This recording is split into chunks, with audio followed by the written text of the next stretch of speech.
Coming up this week on the show is Rob Puricelli. He's a music technologist, hosts a YouTube show on the Pro Synth Network, part of the Sound on Sound podcast team. He writes for Gear News and is a big enthusiast of FM synthesis and the DX. And we're going to be talking about the DX7 and its legacy today. So we'll go back through the early days of FM synthesis and its development through to the early day of the DX7 and the legacy that's left on the synth market as well.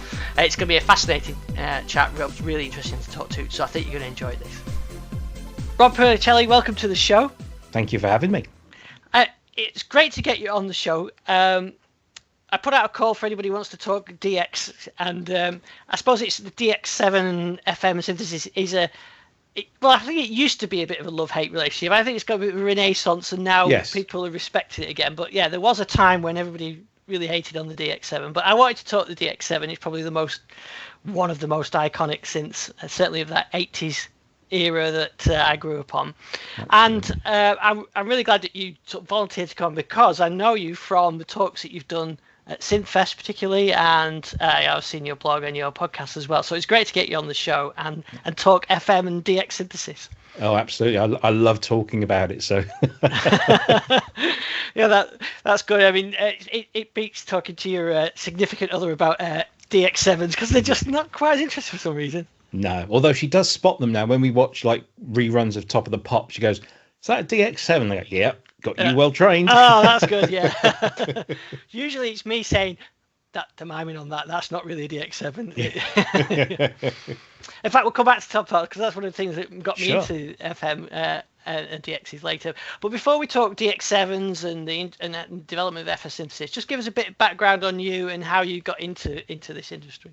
Well, I've been in and around this industry for the last, 20, maybe 30 years, mostly pretty much in the background, with either doing freelance work for companies like Akai, Alesis, with sound design work. I did a lot of stuff with Hollow Sun, the late Steve Howe, and through that kind of just built up, contacts and started, getting, a few jobs here, a few jobs there. I started writing my blog, which was just my little corner of the internet for me to just talk nerdy synth stuff before the internet kind of blew up with, everything that we have today. So I was on various forums, but I had a little blog. My main focus at the time was pretty much the Fairlight, which is something I've been actively involved in for the last sort of 15 odd years in terms of restoration and talking about it and doing presentations and seminars on it. And then sort of in the last sort of 5 to 10 years, I've sort of built up more of the collection that you can probably see, some of which is behind me, and indulged myself finally in buying DX7s and various other related instruments, and doing a lot of research and speaking to people like Dr. John Chowning, the guy who discovered FM synthesis, and other people like Manny Fernandez and Gary Leuenberger and Dave Bristow, all instrumental, if pun intended, when it comes to designing the sounds that we heard coming out of those things. In COVID times, I started a podcast, or a video channel on YouTube called the Pro Synth Network, and we do a weekly live show. It was started, like I said, when we were all locked up in our houses, so it was just a way of just speaking to our fellow synth nerds, and it's kind of snowballed very nicely, and we have a nice following on there.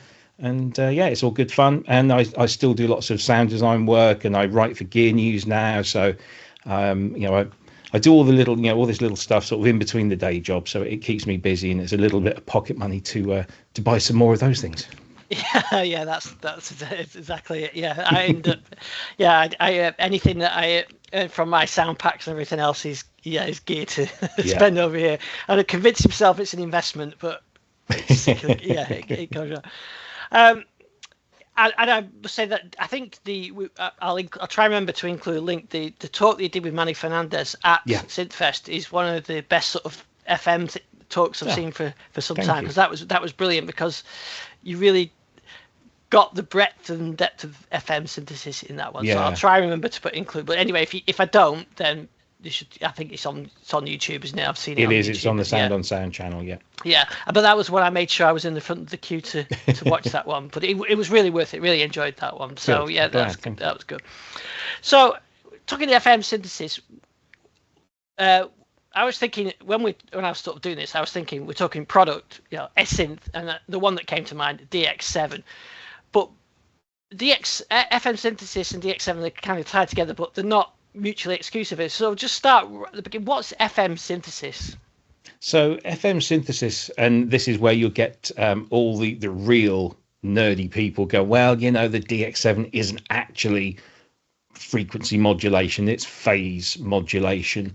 But FM synthesis in principle is where you take one waveform and you modulate it with the frequency of another waveform. So the original waveform is called your carrier. That's the thing that outputs the sound, and then the waveform that modulates it is called the modulator. And you can build very complex tones by modulating waveforms with other waveforms. So you don't hear the modulated waveforms, you only hear the carrier waveforms. And so this was a principle that was discovered mostly by accident by Dr. John Chowning when he was at Stanford.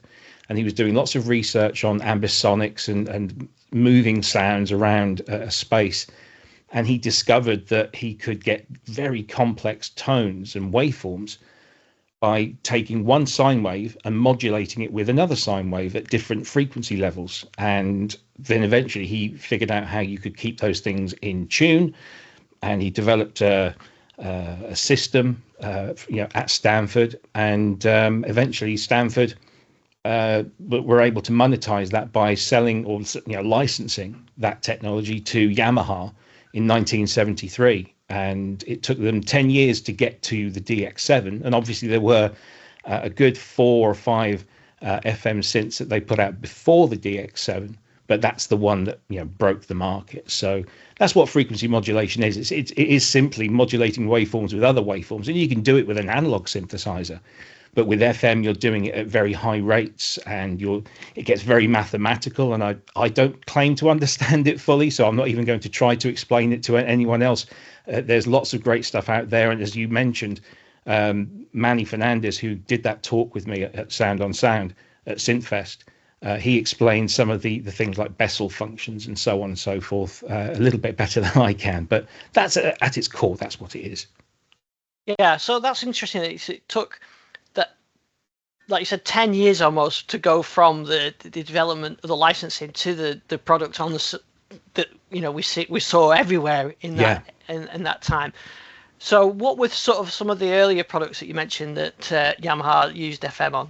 So the first commercial release was the GS1, and if you look for the GS1 you'll find it, and it looks like a very small baby grand piano, and it's made out of solid wood. It has a 3-pedal lyre at the back, so it looks very much like a baby grand, but underneath the hood are hundreds of chips, and it used a slightly different way of doing FM to the DX7. So the DX7 and all of its progeny afterwards were what we call algorithmic FM. So you had different algorithms of operators and carriers, operators. It's put into order of carriers and modulators, but you could only use those the algorithms that they gave you. With the GS1, you had modulator and carrier pairs. So in the GS1, you had 8 of these. So you had 8 carriers and 8 modulators, but they were exclusively paired together. And then what you would do is you could create a tone with one of those operator pairs and then modulate that operator pair with another operator pair. So it was a bit more basic, but it was still able to produce some really lovely complex tones. And of course it could do all of the FM stuff, like the nice crystal bells and the pianos and especially the electric pianos. But it was very expensive. It was very large and very heavy, and they didn't make an awful lot of those at all. I think Toto at one point had 2, which was quite extravagant, and it was used on Africa and a lot of that Toto 4 album. But it was mainly an experimental piece, and it came with, well, it didn't come with, but you could buy And I think there were only about 2 left in the world. I think there was probably only 4 in total, maybe. This massive programmer that had 4 small CRT screens, one for each of the operator pairs, and then you could flip between them. And it's again, you can find these images on the internet. It's a massive white thing that sat on top. So they had this one thing that looked really modern and exciting, and then this other thing that looked quite old and ancient, but it was all just state of the art then. And that was released in '81. So that was the first kind of commercial FM synthesizer that Yamaha produced. And I suppose, and at that stage, the rest of the industry and most synth users probably didn't even pay much attention to it. No, because it was a very exclusive, very heavy, very expensive item. So it didn't really set the world on fire. They followed it up with the GS2, which was a slightly reduced version. So instead of having 8 operator pairs, it had 4 operator pairs.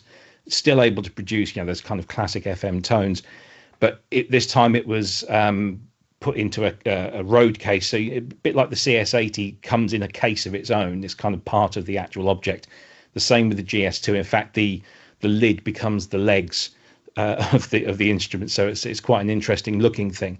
And one thing they both shared was something again that was quite new in synthesis, was the ability to load sounds in without having to program them in. So you could have pre-programmed magnetic strips, and they had a little magnetic stripe read, and you fed the strip in, and it would read the data and then set everything up. So that was quite a novel idea, and Yamaha were clearly thinking about that for future use.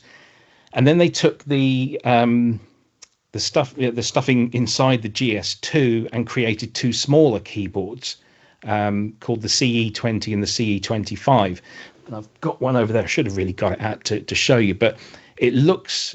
In fact, the CE25 looks very much like the very first Yamaha Porter sound keyboard. So it's using that same kind of chassis, but inside it's an FM engine. It has some brilliant FM sounds. It even has the symphonic effect, which makes them sound nice and rich and big. So it's quite an interesting thing. But again, it didn't set the world on fire. It was a preset synth. You couldn't program it, just like the others. They were completely unprogrammable unless you had the very expensive programmer. Yeah, and then I suppose that's where they distilled that down into the consumer products, which became the DX7. That's right. And I suppose for anybody that's fortunately young enough to not to be not to be around at that time, I think for me it was when we had analog synths, everything's had. I mean, now we lust for the the CS80s and the Jupiters, those big analog synths time. But synths manufacturers were trying to create synths that could recreate sounds. And if you got a Jupiter 8 trying to create a guitar sound or an electric piano or an acoustic piano or something, or a banjo, it just doesn't. And then you put it against a DX7 and it's there's just night and day, aren't they?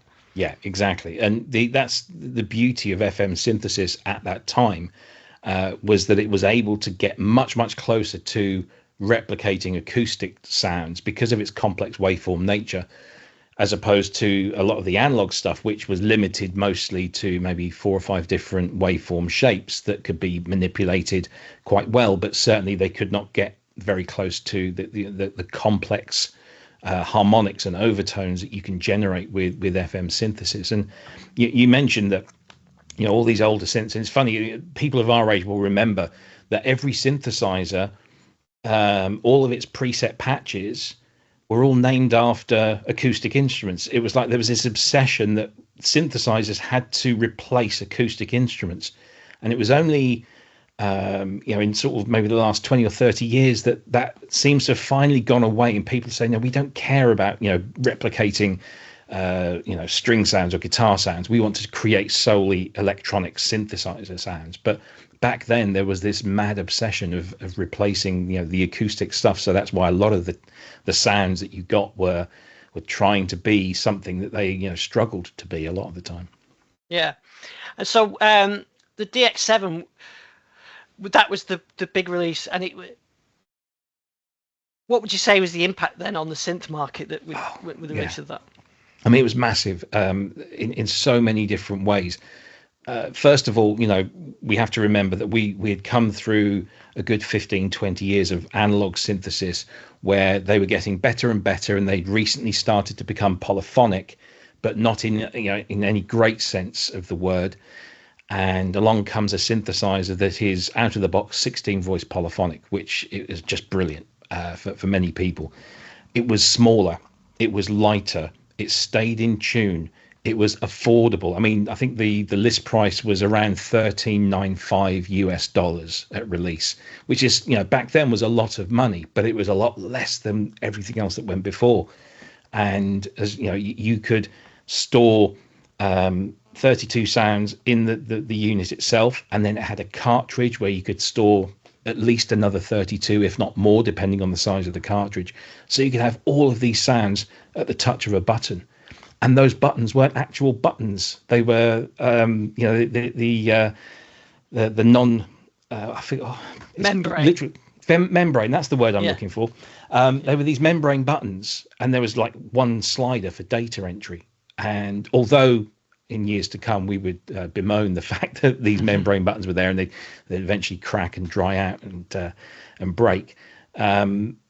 For musicians, it was one less thing to worry about spilling your drink over, because it wouldn't go in behind the buttons, and it looked amazing. It looked like the future, and that's in the 1980s. That's all we were worried about. So, yeah. And of course, it had MIDI. And of course, yes, it had a very basic implementation of MIDI, because when it came out, MIDI had literally just kind of been created and was being ratified. And so during the design process of the DX7, it was still a bit up in the air. So Yamaha did their best guess at what the end output would be. And of course, famously, they put maximum velocity at 100 instead of 127. So there was this kind of thing going around that the DX7 was somehow deficient. It was just it was just one of those things. It eventually got sorted out in the firmware upgrades. You had to swap a ROM chip inside of the synth, but it got sorted in the end. But and what Yamaha did was they were very, very clever. They came out with a whole range of products around the DX7. Because that's another interesting story which I'll come back to. But they created a whole range of products around the DX7 that were all MIDI capable. So you had the QX1 sequencer, you had the RX11 drum machine, and all of these could be connected via MIDI. And Yamaha just pushed that whole concept of one person can create an entire piece of music with this synthesizer, that sequencer, and that drum machine, and it will sound pretty damn good for the money that you're paying for it. But that was something that Yamaha had been considering and doing a lot preceding the DX7, because they had a system called the YIS system, the Yamaha Integrated System, and this was their vision of a computerized world. So we would have computers in every room. Our television would be hooked up to a computer. Our music making would be hooked up to a computer. There'd be a computer in the kitchen. And all of this stuff was created and demonstrated to a point where in Japan, they were selling this stuff. And whenever you see a documentary about the 1980s, or you speak to somebody, or you go to one of these school disco recreations of the 1980s, it's all very bright and day glow and colourful. But you and I both remember that the colour of the 1980s was brown. Everything was still brown from the 1970s. I remember my parents' home, in the early 1980s was all reds and browns and oranges. And all of this equipment was designed to be in the home. It was coloured brown. And that's why the DX7 and the DX1 and DX5 are brown instead of the black that they later adopted, because they were all designed to be part of this wider system. So it's a fascinating story. And there's a great website called YamahaBlackBoxes.com. And the guy behind that has done a great write-up on the YIS, the Yamaha Integrated System. So I'd encourage anyone to go and have a look at that. It's a fascinating thing. Who would want a computer in every room nowadays? I know. We've just got them on our wrists. Yes. Yeah. Got one over there, and there's one over here. Yeah, it's amazing, isn't it? And then it just went on to be a big seller. What do you think made it such a big seller, and why it became the synth of that era? I think there was a number of things: price, reliability, the fact that they were literally everywhere. I mean, they made and sold over 200,000 of these things in a very short space of time. I think also it looked cool. So, we watched people on the TV and they were playing DX7s and we're like, wow, that looks really sleek and modern. But I think also the sound was like nothing we'd ever really heard before in pop music. It did change a lot of things. And this was at a time when sampling was being born and moved into pop music. So we were inundated with new sounds. Guitars were old hat, and now it was all about synthesizers and drum machines and samplers, and the sound of the DX7 cut through everything. Howard Jones' What Is Love, the bass line in that, it's just so punchy and so out there. And I just remember hearing that and thinking, what is that? And then I found that's DX7. So then my brain is hooked in on, it's tuned into that. And of course, the tubular bells sound, the koto sounds, the strato guitar type sounds, and of course the classic electric piano sound, which to this day still gives me goosebumps. I love that patch so much. I know it got voted the most hated sound in the world many years ago, and a lot of people still cite that as a criticism. I just think it's one of the greatest sounds, because I think it's also, as I associate it, as many of us of our age do, with those teenage years, and a lot of the slow songs that they would play at the end of the night at the school disco. The school disco, they featured the DX7 because it was this lovely romantic kind of sound, and so there's this association with that sound, and maybe being lucky enough to get a dance with the girl that you've been eyeing up all night. So it's just for me, it's a hugely emotive sound, and I still love it to this day. But it got used everywhere, didn't it? So and I think always when I play a DX, FM responds so well to things like velocity that at that time a lot of the synths didn't have velocity, analog synths didn't have velocity, or aftertouch. Yeah, and then the DX7, the electric piano sound, I think that's one of the key things to it, is how well it responds to real piano playing. Yeah, and I think that's exactly. probably another reason why it resonated with players. Yeah, very much. Expression is a huge part of FM. You can just play regular sounds, but you take those big kind of slappy bass sounds and you play it very gently on the keyboard, and it's quite a dull sound, and the harder you hit it, the brighter and punchier it becomes. And the same with the piano, the electric piano patch. You play it nice and gently, and it's soft and mellow, like a real Rhodes. And just like a real Rhodes, the harder you hit the keys, the snappier and the punchier that sound, and the more trebles come in, and it's very expressive. And then of course you had aftertouch, which wasn't a new thing, but at that price point, to have a really nice key bed that responded to velocity and aftertouch was great. And you also had a breath input, which was a really kind of new thing, and you could control the tone by blowing into either one of these large mouthpieces or these little headset pieces. Your breath could control the sound, the oscillator, and then you just held the notes down. It was a really expressive, and still is a very expressive form of synthesis. And that wasn't the only product launched at that stage. There was at that time the DX7. There was other DX in the range. Yeah, so the DX7 launched in 1983, and by the end of the year you had the mighty DX1, which was their flagship. So that the DX1 was derived from a machine called the CSDX, which was their kind of prototype flagship, and it obviously featured that prefix of the CS because that was what they'd used before. But I think they eventually decided that they really needed to make this stand out from the crowd, so they just dropped the CS. And the DX1 came out at the end of 1983, and then by 1985 you had the DX5, which was essentially a cut down DX1, so it still had the two DX7 engines inside, but it didn't have the polyphonic aftertouch of the DX1. It didn't have the big displays and almost button per function of the DX1, although you did have quite a few more on the DX5 than you had on the DX7. They brought out the TX7 FM expander, which in its own right, yes, I saw your video just the other day. Yeah, you know, it is essentially a DX7 engine, but it was designed, as the name on the box says, as an FM expander, and so it was a much more affordable way of DX7 owners being able to get the DX1 and DX5 sound of two engines working together, because it does make a difference. It really does. So the TX7 brought in this concept of combination voices.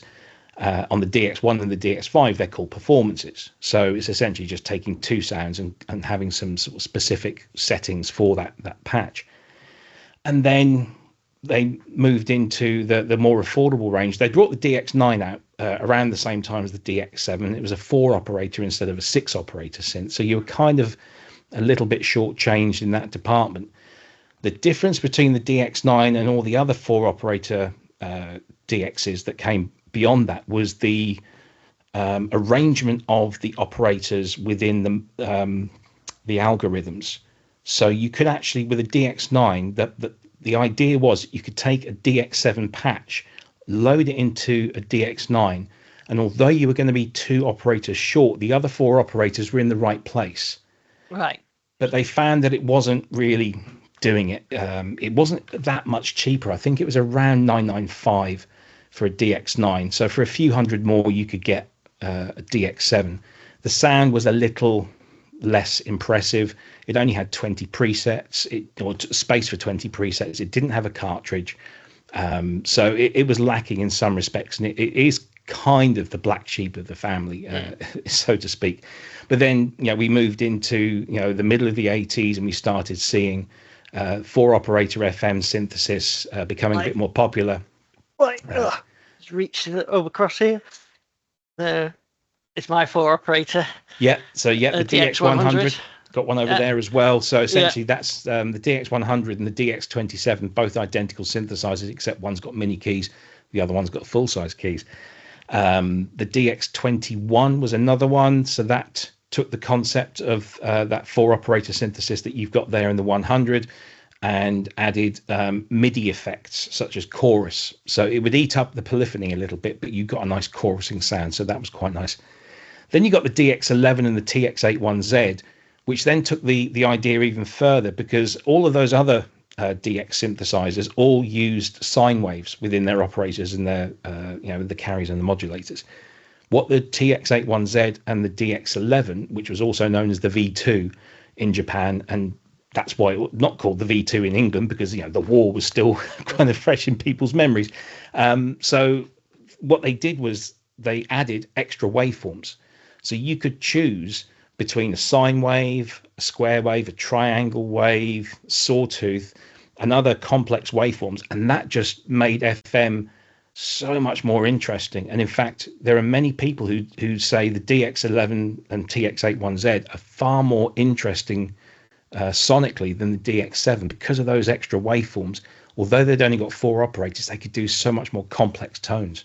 So yeah, and then, you know, they just eventually morphed that into the SY range, which obviously is where it went into the 90s. And it's funny that you mentioned the 4-operator ones, because and seeing on TV, the DX7, like I said, was everywhere. I remember watching Top of the Pops, seeing, I don't know who it would have been, maybe Pet Shop Boys or Aha or someone with or Duran Duran, maybe at that later period. Seeing the DX7 and say, that's the sound I want, and of course I couldn't afford that but I did get this DX100 off my grandparents for Christmas. Right, yeah. And actually, I've uploaded this video as well. I actually got the cassette demo tape from Yamaha UK. My granddad sent off it from Keyboard Magazine. Yeah. And but I remember playing it for this time. This doesn't sound like Aha or Pet Shop Boys, because there's no effects on it. There's no velocity or anything on the DX100. And I always wondered, why can't I get that sound? Yeah, but even on a DX7 or a TX7, and I think your video the other day demonstrates that you need to put these synths through a little bit of effects just to bring them to life. And all the DX7 needs is a little bit of chorus, maybe a little bit of reverb or delay, whichever you feel is better. And all of a sudden, it just springs into life. And we got to remember that pretty much everything we heard on Top of the Pops was processed, in a recording studio that way. So I remember when I got my very first DX synth, it was a DX7, and I got very excited. It was broken when I got it. I got given it for free, so I had it fixed, and I remember turning it on and playing it and being distinctly unimpressed, because I was hoping that it would, like you said, would sound like a DX7, and it clearly didn't. And I got stuck on 2 or 3 patches that were very nice, like the solid bass patch, which is very famous, and those sound great. But beyond that, it sounded a little bit weedy, and it was only when you put that through some effects that all of a sudden it does start to, become very much more enjoyable to listen to. And then the sort of the downside of all this was that they are complex to program, especially compared to an analog synth, which kind of led to the things of presets and the people using the presets, and like you mentioned the EP, but the presets did kind of get overused a bit. Yeah, I mean, it was kind of a double-edged sword, really, because Dr. Chowning, who I've had the great pleasure of interviewing and speaking to on a number of occasions, he will always tell you that FM synthesis is an ear thing. Forget the mathematics, just understand that there are functions, and that by changing those functions, they have an effect on other things. And as long as you get those basic principles, then you just play it, and you literally play it by ear, and you just, you listen for that sound. But you can get, bogged down in all of the detail, and, people, like my friend Manny will go into really deep mathematical stuff, and he gets it all, and he's got a brain the size of a planet. And I just ask him to explain it in very simple terms. But it is an ear thing. That's the main thing to understand. Never be frightened of getting into it. And nowadays we've got so many different visual editors that we can use to make, to visualize that thing. And it makes it a lot easier to understand what's going on with a waveform. When you see, by turning up the amplitude on the modulator, you can see the effect it's having on the carrier, and you can hear that effect. And then you start to be able to correlate what you hear with what you see on the screen, and then you start to really get into it. But as you say, the DX7 had lots of buttons and a very small 2-line character screen, and that was it. And it was menu dive, and it wasn't conducive. On the upside, of course, it created an industry that hadn't existed before then, which was the preset industry. Now, I know you do a ton of presets, and so do many other people, and some do it for a living and they make fantastic, money from it. Other people do it as a hobby or as a service to fellow users. But we wouldn't be doing that if it hadn't been for the DX7 and its preset capabilities. The fact that, now you could have people like Dave Bristow or Gary Leuenberger or Don Lewis sit down and create these sounds, because they understood it, at the fine detail level. They could create the sounds, and you could just go, thank you very much, I'll buy that cartridge and pop it into my synthesizer, and hey, I've got all of these amazing sounds. So that a new industry was born because of the DX7. So on the one hand, it's a pain in the backside to program for a lot of people, but on the other side, it's given us this industry which we all benefit from, we all take advantage of. So it's it's done good and bad things. Yeah, and the good thing is most of these presets that have been created are available all over the place on the internet, and there's you could pretty much get any preset that you could ever think of. I've got thousands of them on my machine, and they still sound as good as they did back then.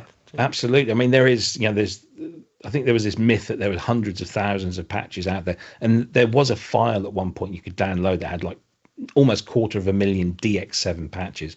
Truth is, a lot of those were duplicates, just with different names, and that's because people copied a sound off a cartridge or off a friend. They MIDI'd it across, and then they just renamed it slightly, and so you got different named versions of the same sound. And there have been some very clever and very astute people who've gone out there and done some proper filtering of these and narrowed that down, but it's still in the thousands and thousands of sounds. And if you know where to go on the internet, you can find a lot of this stuff all catalogued, as per the cartridges, there's still people making sounds for these engines to this day. And there's even a website now where I think it's called this cartridge, or these sounds, or this cartridge didn't exist. It's something along those lines. And you press a button and it randomizes a patch for you. And then you're able to download it in SysX and just upload it into your DX7. So you can create sounds just by pressing one button. Technology, eh? And of course, Yamaha certainly managed to milk the DX and the FM engine, didn't it? Because it wasn't just in the synths that we've talked about so far. There was the FBO1 little expander for the organ. Yeah, my granddad had one of those. I ever tried programming one of those.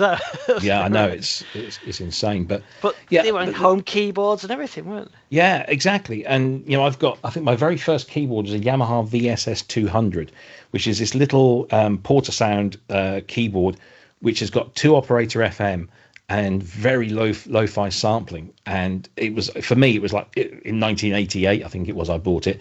That was as close to a Fairlight as I was ever going to get, or a DX7 for that matter. But they were very clever because they made it that kind of dark greyish black with the green text, everything. So it looked like it was part of the family. And so therefore, we all got, we fell for it. It was marketing, it was great marketing. And that's another thing that Yamaha had in their favor, was they had a brilliant marketing machine. But, they were a big company. And they took that technology, and I think my first module on my Commodore 64 was the FM sound expander, which had a Yamaha FM chip in it. And those Yamaha FM chips ended up being in Sega Mega Drives, and eventually mobile phones. Early mobile phones had FM chips in, Sound Blaster, audio cards. They all had FM stuff in them. So it became this, it was everywhere. And so that says to me that, there was something very good about it, very flexible and powerful about it, even though some people will still, criticize it and hate upon it. It did some amazing things. And then towards the sort of the end of the 80s, you mentioned it went into the SY. Do you think we, as listeners or synth users at that time, kind of got a bit bored with it, and things changed and new synths came out? Yeah, well, what really killed the DX7 was the D50, the Roland D50, which basically took sampling and used very small samples for the attack portion of the sounds, and then just traditional synthesis techniques to fill out the rest of the the waveform. And using that, and of course having built-in effects on the keyboard, it just blew everything else out of the water. It was just it was as big a seismic shift from what had gone before as the DX7 had been 3 or 4 years beforehand. So when Yamaha caught up with the DX7 Mark II, it just didn't touch the D50. And in fact, Manny Fernandez, and he'll tell you this, his kind of introduction into the world of Yamaha was being able to create D50 like sounds on a DX7 Mark II, and he gets really, really close, which is amazing. He uses a lot of the FM techniques to create fake effects. So you had sort of long-tailed reverbs and things going on, but it wasn't actually reverb. It was just really good programming.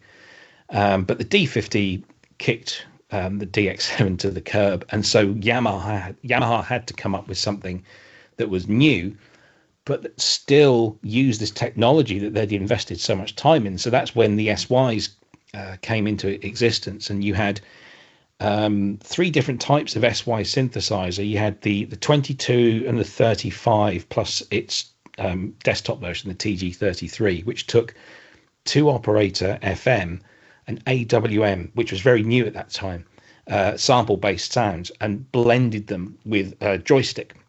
And that was a Dave Smith thing, because Yamaha bought out Sequential when they went bust, and for a while Dave Smith and his team worked on this vector synthesis, and that's what gave us the 22 and the 35. He would then eventually obviously go to Korg and do things like the Wave Station and really go for it. Then you had the SY55 and the SY85, which were purely sample based, so all AWM samples. Then you got the 77 and the 99, which were these like hybrids of 6 operator FM plus AWM samples. But you had over 40 algorithms now, and you had multiple waveforms with a 6-operator algorithm set. So it was leaps and bounds above, and it had effects built in, and it had a sequencer of sorts built in there as well. Lovely keyboard, disk drive. It was a beautiful machine, and the SY99 is still the one that manages to evade my collection, because every time I find one, it's either too expensive or too far away. So it's just one that I hope to add. But they are spectacular synthesizers. They really are. It's funny, it's not one I ever play with, because I kind of lost. I had my DX100, and then at that time I got the D20. Yeah. And so the DX, didn't get used anymore, because that was old hat, and I had to keep hold of it. And the D20's gone actually, but they still got the DX100. But yeah, so I kind of lost interest with it. I was more into the D50s and didn't pick up the SY77s or 99s. Yeah. But yeah, I think I've heard people say that they are the top of the evolution as sort of Yamaha took the FM. They did beat it with one more synthesizer before the more modern versions that we see in the ModX and the Montage. Because in 1999 they brought out the FS1R, and it's almost as if they found the pinnacle of FM synthesis, yet they failed to learn that if you stick it in a 1U rack mount with a very small screen and a bunch of tiny buttons to program, it's even worse and more frustrating than a DX7 could ever be, because it's so powerful and yet it's so difficult to get under the hood. Yeah. And they only sold a few hundred of these things, and they now exchange hands for like £2,500 because they are so powerful and they sound amazing. And of course it was that engine that ended up in the modern day FM synths that Yamaha produced, the ModX and the Montage, except the FS1R added formant synthesis. So Chowning had said that the next evolution of FM would include formants, the ability to shape sounds as if you were doing so with your mouth, which is a very complex thing for a synthesizer to do. And Yamaha managed to do that with the FS1R, so it can literally talk to you. It's a brilliant instrument. I've used it on on a lot of paid work as well. It's because it's so unique, but it was just so difficult to program. And in fact, one of the reasons why the FS1R is so expensive to buy on the used market today is because they are quite rare. And the reason they're rare is that when Yamaha came up with the Montage, the original Montage with the 8-operator FMX engine inside, they hoovered up as many FS1Rs on eBay and Reverb and places to give to sound designers to develop the FM sounds for those synths. Right. So if they couldn't send them the prototypes, they could just say, here's an FS1R, you program the FM sounds on that and export them out. We can put them into these machines. So that's one of the reasons why they are so rare on the market today, and therefore the value has gone up quite a lot. But I treasure mine. It's one of my cold dead hands synths. I'll never get rid of it. It's just an amazing thing. But that was pretty much the pinnacle, and they've never superseded that. And in fact, the FM engines we see in the Montage and the ModX today, whilst they are very, very good, they're not quite an FS1R. So, and then we've seen other manufacturers come in and out of FM, haven't we? Back in the early mid to late 80s, Korg had a go, didn't they, with a few different synths. I think that's perhaps Korg was scrambling for a DX competitor, maybe, and that's why they went with it. I think Roland were the only company that didn't go, we must do something like that. Korg had a very strong association with Yamaha, but they were essentially two different companies. So Korg came up with VPM, which is their version of FM, but of course it wasn't exactly the same because of patents and stuff like that. But everyone tried to have a go. Casio were probably the most successful with their phase distortion, and that created a bunch of synthesizers that on their own are quite unique and well respected and sought after. But yeah, everyone seemed to have a go. And it's only in the last maybe sort of 20 years, when Native Instruments came out with FM7 and then ultimately FM8, which is a great software-based synthesizer. And Arturia have got their DX7, and then you've got free ones like DXED, and there are other, DX7 style instruments. Opsix, the Korg one. And also for me the best software DX7 out there is the Plogue OPS7, which is as accurate a DX7 emulator that I've ever. DXZ, the free one, is pretty good, but once you've heard OPS7, you won't go back, and you can stack two engines next to each other, so you can kind of get that whole DX1, DX5 vibe as well. So it's really, really good. It's $50. It's crazy. It's really, really good. Yeah, and I suppose it's not like an emulation of a Jupiter or a CS80 where you're emulating analog components. It was digital to start with. Digital, yeah. Yeah, but in terms of, I mean, I like the hardware. I couldn't fit a DX7 in here. I've got enough synths as it is, so which is why I bought the TX7, because I kind of wanted that thing. So would you say that it's still the DX7, TX7, and different DX synths still have a value, today for anybody wanting to produce music, either for the nostalgic of the original or just creating fresh sounds? I think there are many musical styles of recent years, not least what people sometimes refer to as dubstep or bro step, that whole Skrillex type sound, where FM was perfect for those really screaming, edgy bass sounds, and it found a new kind of movement in recent years. And I think more and more people have come to appreciate what it can do if you go beyond the Yamaha paradigm. And I think that's what a lot of people get stuck behind. They think FM, they instantly think DX7, they then instantly think cheesy, overused sounds, and then they go, nah, dismiss it. But if you take it and do things new and exciting with it, it's still a very powerful, very capable form of synthesis. And we've seen Korg in recent years with the Opsix have taken. I mean, the Opsix is very similar in many ways to a DX7 in terms of its algorithms and operators, but it exposes the key parts of programming FM into knobs and sliders and buttons, and so you can get an immediate sense of feedback in terms of what it's doing to the sound. And so lots of people, they still might not understand the mathematics behind it, and that's fine, you don't need to. But the fact that you know that by turning that knob or sliding that fader, it's going to do something fairly predictable, sometimes unpredictable, and that's sometimes the best part about it. But you kind of know what it's going to do, so that's really good. And there's another great instrument out there by a small French company called Kodamo, who did the thing called the EssenceFM, and it's a rack-mounted FM synth, but it has a touch screen. And so it's very visual, and you can see all the connections, all the operators connecting up, and you can touch them and drag them and move them around. And so you can create all your own algorithms. And so it's very visual, and it's you can touch it and interact with it. So that then adds a lot more to it. And of course, now we've got so many software plugins that visualize it and make it a lot easier to understand. I think it still can be an incredibly. I mean, the fact that the Montage and the ModX are out there selling by the bucket load, and the Opsix is an incredibly. In fact, of all of those small Korg synths, it's probably one of the most popular ones. The fact that they do the little Volca FM, and there's still FM everywhere we go. We can't get away from it. It's still to this day it's incredibly valid, whether it's nostalgic or for something new. Yeah, I think you're right, and I think that